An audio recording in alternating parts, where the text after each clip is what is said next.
പറഞ്ഞ വാക്കിന് വില കൽപ്പിക്കാത്ത ചതിയുടെയും വഞ്ചനയുടെയും പ്രതീകമായ ഒരു രാജ്യമുണ്ടെങ്കിൽ അതിൻ്റെ പേര് അമേരിക്ക എന്നു തന്നെയാണെന്ന് വീണ്ടും വീണ്ടും തെളിയിക്കപ്പെട്ടുകൊണ്ടേയിരിക്കുകയാണ്. ഏപ്രിൽ 6 വരെ ഇറാനെ ആക്രമിക്കില്ലെന്ന് പറഞ്ഞ അമേരിക്ക ഇന്നു രാവിലെ ഇറാനിൽ വൻ പ്രഹരശേഷിയുള്ള ബങ്കർ ബസ്റ്റർ ബോംബുകളാണ് വർഷിച്ചത്. ഇറാനിലെ ഇസ്ഫഹാനിലാണ് ഇന്ന് പുലർച്ചെ ആക്രമണം ഉണ്ടായത്. 2000 പൗണ്ട് ഭാരമുള്ള ബങ്കർ ബസ്റ്റർ ബോംബുകൾ വർഷിച്ചെന്നാണ് വാൾ സ്ട്രീറ്റ് ജേണൽ റിപ്പോർട്ട് ചെയ്യുന്നത്. ഹോർമുസ് കടലിടുക്ക് അടച്ചാലും യുദ്ധം അവസാനിപ്പിക്കാൻ തയ്യാറാണെന്ന് ഒരു വശത്തൂടെ പറയുന്ന ട്രംപ്, മറുവശത്ത് ഇറാന്റെ മണ്ണിൽ കടന്നുകയറി ഗാർഗ് ദ്വീപ് പിടിച്ചെടുക്കുമെന്ന പരസ്യമായ ഭീഷണി മുഴക്കുന്ന ട്രംപ്. ചർച്ചകൾ ഗംഭീരമായി പുരോഗമിക്കുന്നുവെന്ന് ട്രംപ് അവകാശപ്പെടുമ്പോഴും അങ്ങനെയൊന്നും നടക്കുന്നേയില്ല എന്ന് ഇറാൻ തുറന്നടിക്കുന്നു. സത്യത്തിൽ എന്താണ് പശ്ചിമേഷ്യയിൽ യഥാർത്ഥത്തിൽ സംഭവിക്കുന്നത്? പരിശോധിക്കാം വിശദമായി.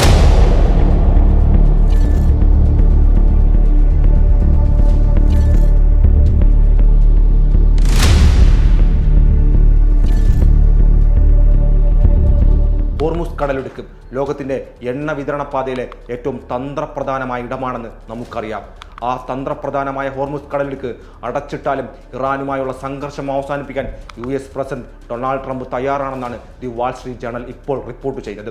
എന്നാൽ ഇവിടെയാണ് ട്രംപിന്റെ ഇരട്ടത്താപ്പ് പുറത്തു വരുന്നത്. ഹോർമുസിലെ സൈനിക നീക്കം വിപുലീകരിക്കാനില്ലെന്ന് പറയുമ്പോഴും 3500-ലധികം സൈനികരെയാണ് ട്രംപ് ഇറാനിലേക്ക് ഇപ്പോൾ അയച്ചിരിക്കുന്നത്. ഇറാന്റെ പ്രധാന എണ്ണ കയറ്റുമതി കേന്ദ്രമായ ഗാർഗ് ദ്വീപ് പിടിച്ചെടുക്കണമെന്നാണ് അദ്ദേഹം പറയുന്നത്. ഒരു പരമാധികാര രാഷ്ട്രത്തിനു നേരെ നടത്തുന്ന ഇത്തരം പ്രസ്താവനകൾ അന്താരാഷ്ട്ര നിയമങ്ങളുടെ ലംഘനമാണെന്ന് പ്രത്യേകം പറയേണ്ടതില്ലല്ലോ. ബങ്കർ ബസ്റ്റർ ആക്രമണത്തെ കൂടാതെ ഇന്നലെ ടെഹ്റാനിലും ഇസ്ഫഹാനിലും ഇസ്രായേലും അമേരിക്കയും ചേർന്ന് കനത്ത വ്യോമാക്രമണവും നടത്തിയിരുന്നു.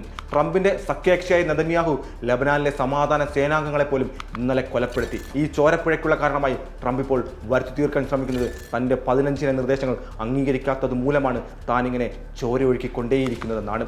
ഇതിനിടയിൽ നടന്ന രസകരമായ മറ്റൊരു കാര്യം കൂടിയുണ്ട് കേട്ടോ. ചർച്ചകൾ നടക്കുന്നുണ്ടെന്ന് ട്രംപിന്റെ അവകാശവാദത്തെ ഇറാൻ പൂർണ്ണമായും തള്ളിക്കളയുന്നു എന്നതാണത്. ഫെബ്രുവരി 28-ന് യുദ്ധം തുടങ്ങിയ ശേഷം അമേരിക്കയുമായി ഒരു ചർച്ചയും നടത്തിയിട്ടില്ലെന്നാണ് ഇറാൻ വിദേശകാര്യ മന്ത്രാലയം ഇപ്പോഴും വ്യക്തമാക്കുന്നത്. പാകിസ്ഥാനും തുർക്കിയും വഴി അമേരിക്ക ഇപ്പോൾ അയക്കുന്ന വെടിനിർത്തൽ നിർദ്ദേശങ്ങളുണ്ടല്ലോ, അത് അതിരുവിട്ടതും അന്യായവുമാണെന്നാണ് ഇറാൻ പറയുന്നത്. ഇതിനുള്ള പ്രധാനപ്പെട്ട ഒരു കാരണം മുമ്പ് നടന്ന നയതന്ത്ര ചർച്ചകളിൽ അമേരിക്ക കാണിച്ച വഞ്ചന തന്നെയാണ്. അതെ, ഒരു വശത്ത് ബോംബുകൾ വർഷിക്കുകയും മറുവശത്ത് ചർച്ചയെക്കുറിച്ച് സംസാരിക്കുകയും ചെയ്യുന്ന അമേരിക്കൻ നയത്തെ ഇറാൻ സംശയത്തോടു കൂടിയും പുച്ഛത്തോടു കൂടിയും തന്നെയാണ് കാണുന്നത്.